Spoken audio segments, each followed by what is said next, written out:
Hello friends, I am Priyanka and you are watching Priyanka's teaching.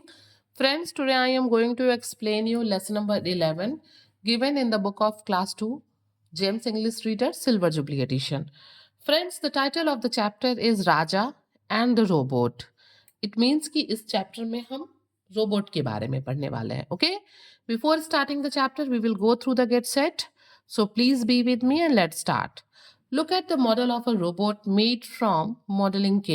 देखिए यहाँ पे एक रोबोट का मॉडल बनाया हुआ है जो किस चीज से बना है, जो क्ले से बना हुआ है. Make a robot with clay. और यहाँ पे एक्टिविटी दी गई है कि आप भी अपने घर पे क्ले से रोबोट बनाइए. So make it and inform me in the comment section. Okay. Raja lived in a small house. ठीक है, Raja is the main character of this story. वो एक छोटे से घर में रहता था. He had many story books. उसके पास बहुत ढेर सारी कहानी की किताबें थी. He had many toys, clothes, crayons and pencils. उसके पास ढेर सारे खिलौने, कपड़े, कलर और पेंसिल्स थे. Okay.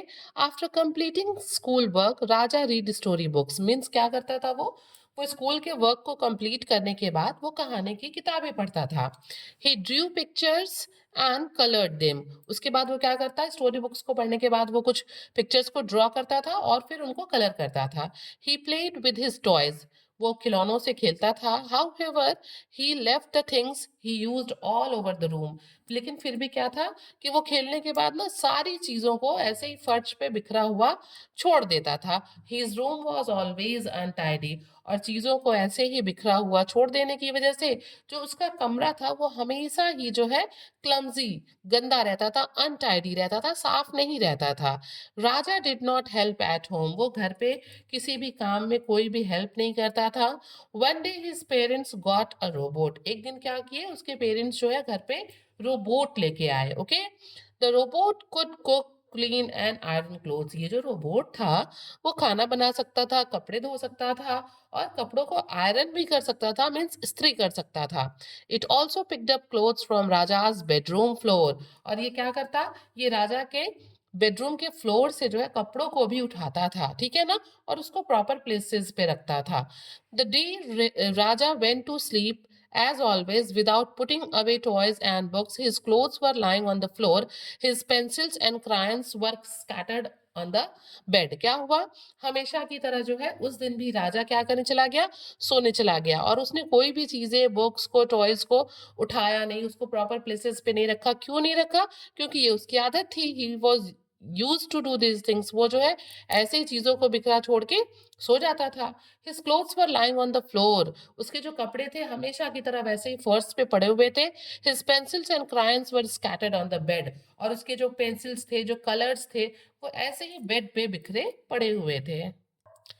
When he woke up, जब वो उठा, everything was clean and tidy, but his favorite t-shirt and toy car was missing. और जब वो सो के उठा तो वो क्या देखता है, वो देखता है कि पूरा कमरा जो है वो बिल्कुल साफ सुथरा है, चीजें अपनी जगह पे रखी हुई हैं, लेकिन उसका जो फेवरेट टी शर्ट था और जो टॉय कार था वो कहीं गायब था. he looked for them everywhere. वो उसको सब जगह तलाशा. अपने टी शर्ट को और कार की तलाश उसने सब जगह की, सब जगह उसने उसे ढूंढा. But could not find them. लेकिन वो उन्हें खोज नहीं सका. This happened every day.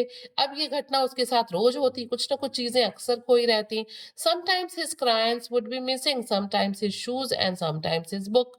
कभी उसके कलर्स गायब रहते, कभी उसके जूते गायब रहते, तो कभी उसके बुक्स भी गायब रहते. मीन्स एवरी डे द मतलब दिस थिंग्स हैपनिंग. ये क्या हो रहा था, रोज उसकी कुछ ना कुछ चीजें वहां पे गायब हो रही थी. ओके.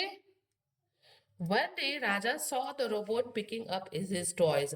और एक दिन राजा ने देखा कि जो रोबोट है वो उसकी टॉयज को उठा रहा था. ही रैन टू हिज पेरेंट्स. वो भागता हुआ अपने पेरेंट्स के पास गया.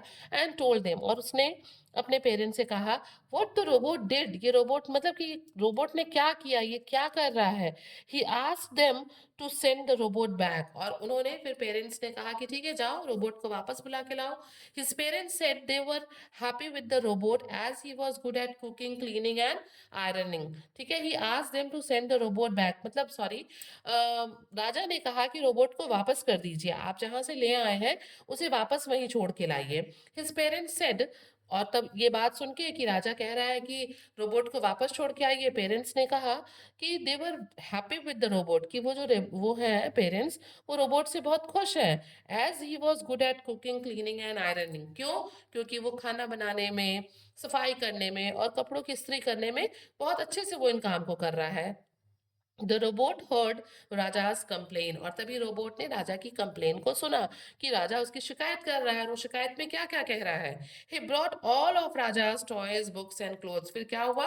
वो तुरंत वहां पे आया और अपने साथ वो राजा के सारे खिलौने, बुक्स और क्लोथ्स को लेके आया। Here Raja, are you looking for these? और फिर उसने पूछा कि राजा, क्या तुम इन्हीं चीजों को ढूंढ रहे हो? Is this making you angry? क्या यही चीजें हैं जो तुम्हें बार बार नाराज कर रही हैं? Asked the robot, रोबोट ने राजा से पूछा। Yes, you have been hiding my things, said राजा। और राजा ने कहा, हाँ, तुमने मेरी चीज छुपा दी है, छुपा के रखी है तुमने मेरी चीजों को। These things were left on the floor। फिर रोबोट ने कहा कि ये चीजें जो हैं फ्लोर पे बिखरी पड़ी थी, तुमने उन्हें वहां छोड़ दिया था। I thought that you did not need them। और मुझे ये लगा कि तुम्हें इन चीजों की जरूरत नहीं है।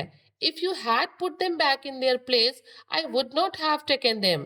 और रोबोट कहता है कि यदि तुमने इन चीजों को इनके प्रॉपर प्लेसेस पे रख दिया होता तो मैं इन चीजों को नहीं उठाता। I am trained to collect all that is not wanted and send to it to places where other humans can use it. और फिर रोबोट कहता है कि मुझे इस चीज के लिए ट्रेंड किया गया है कि जो भी चीजें, collect all that is not wanted, कि जो भी चीजें यूज की नहीं है, जिसको आप नहीं चाहते हैं, उन चीजों को कलेक्ट करने के लिए मुझे ट्रेंड किया गया है। And send it to the places where other humans can use it. और मैं इन चीजों को वहां भेज देता हूँ, रख देता हूँ, सेंड कर देता हूँ, भेज देता हूँ, जहाँ पे लोग इसको यूज कर लेते हैं। सेट द रोबोट, रोबोट ने बताया कि मतलब मैं इसको कहीं इंटेंशनली नहीं छुपाया हूँ, मैंने इसकी चोरी नहीं की है, बल्कि इसको मैंने उस जगह पे भेज दिया है जहाँ पे लोग इसको यूज कर लेंगे। ठीक है। राजा अंडरस्टूड व्हाट द रोबोट मेंट। और राजा समझ गया कि रोबोट क्या कहना चाहता है। He felt sorry that he had been careless about his things. मतलब वो सॉरी फील कर रहा था कि वो अपनी चीजों के लिए बहुत केयरलेस है। Whatever he has done, whatever Raja has done, he was sorry for that. उसको अपने किए पे दुख था। Raja learn to treat his things with care. और राजा ने रोबोट से ये चीज सीखी कि उसे अपनी चीजों की देखभाल करनी है, उन्हें प्रॉपर प्लेसेस पे रखना है, कमरे को क्लीन रखना है। He kept his room tidy. और तब से वो क्या करने लगा? अपने कमरे को साफ रखने लगा। He made sure he did not have more than what he needed. और अब वो ये चीजों का ध्यान रखता कि उसे जितने चीजों की जरूरत है सिर्फ वो उतना ही अपने पास रखता, उससे ज्यादा अननेसेसरी की चीजें ना वो रखता ना वो खरीदता। He also gave away his toys and clothes to children who needed them. और उसने क्या किया? उसने ये भी किया कि उसने अपने खिलौनों को, अपने कपड़ों को उन लोगों को दे दिया जिन्हें उनकी जरूरत थी। Adapted from a story by Pedro Pablo Sacristan. Okay, तो फ्रेंड्स आपने देखा कि किस तरीके से रोबोट ने राजा को एक लेसन सिखाया कि उसे जो है अपने कमरे को साफ रखना है, चीजों को शेयर करना है, और जितनी जरूरत है सिर्फ उतनी चीजें अपने पास रखनी है। So friends, if you like the explanation, you just do share to others, and very thank you for watching.